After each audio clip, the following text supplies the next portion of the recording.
Bonjour à tous. Bon, vous avez compris comment je fonctionne la plupart du temps, en fait, c'est par association d'idées. Et ce week-end à Gruissant, j'ai repensé plusieurs fois à la chèvre verte. La chèvre verte, en fait, c'est une vieille blague, je vais vous la raconter. C'est l'histoire d'un paysan, un jour, dans sa ferme, il y a une chèvre qui vient au monde et la chèvre, elle est verte. Alors parfaitement verte, vert pomme. Donc il la montre au vétérinaire et le vétérinaire lui dit « Wow, c'est vraiment très rare, je pense que c'est même le seul cas de chèvre verte connu et vous pourriez sans doute la vendre très cher à un cirque. » Alors effectivement, le paysan prend rendez-vous avec un cirque pour vendre sa chèvre, le cirque est d'accord, et le paysan emmène sa chèvre à la gare et il essaye de la faire monter dans la Micheline.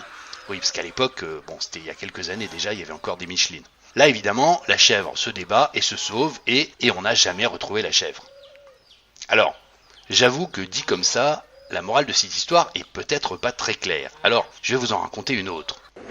C'est une mamie qui est dans un train et en face d'elle, il y a un gars qui fume la pipe. Et oui, elles sont pas super jeunes, les blagues, donc à l'époque, on avait le droit de fumer dans les trains. Et la mamie, la fumée, elle aime pas ça la gêne. Alors elle demande au gars d'arrêter de fumer.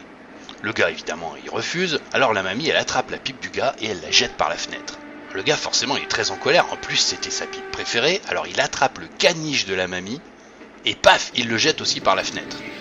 Alors la vieille se met à hurler, forcément, elle aussi, c'était son caniche préféré sans doute. Elle tire le signal d'alarme, le train s'arrête, dans un grand bruit de frein. Tout le monde descend pour chercher le chien, au cas improbable où il aurait survécu. Et là, il se passe un truc exceptionnel. Mais alors vraiment exceptionnel. Qu'est-ce que les gens voient au bord de la voie ? Ils voient tout simplement la chèvre verte du paysan de tout à l'heure. Alors, je sais que vous allez encore une fois craindre pour mes pauvres facultés mentales, et là, je vous comprends un petit peu. N'y aurait-il pas eu à Gruissant abus de soleil et de vin blanc, et en plus, ça rime ? Eh bien non.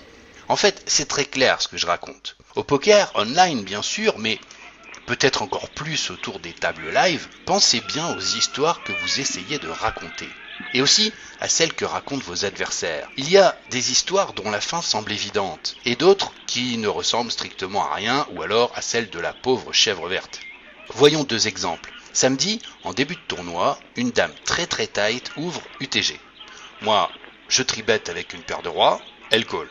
Flop, un as, elle check, je sais bête et elle bête pot. Son histoire est parfaitement crédible, je fold.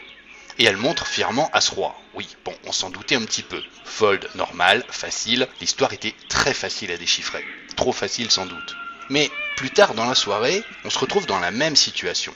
Un joueur qui avait déjà été pris plusieurs fois la main dans le sac, open UTG, moi je 3 bêtes, encore une fois avec une paire de rois, il call, flop, valet, 4, 2, rainbow.